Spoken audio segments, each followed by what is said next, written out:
Hello, good afternoon mga kadogo. Ito biglang may kumatok sa amin, and may nag-deliver ng Shopee.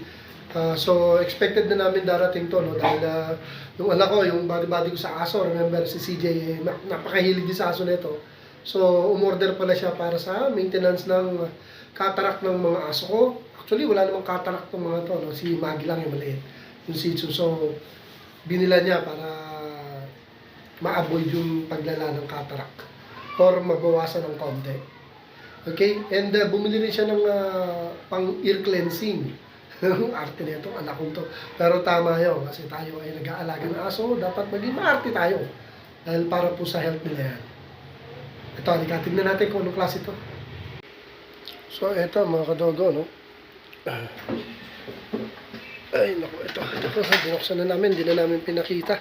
Ito, para sa eye drops ng mga may cataract and infection sa mata. Alright? Yan. Ito po yun. So, tinry na namin kanina. Hindi na namin na-i-video eh. According sa review, napakaganda nito. At ito naman, para sa mga ear cleanser. Yan.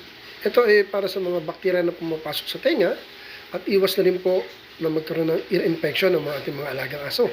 Kasi pag nagka-infection sa tenga po ang aso, pansinin niyo po, bumabaho po sila.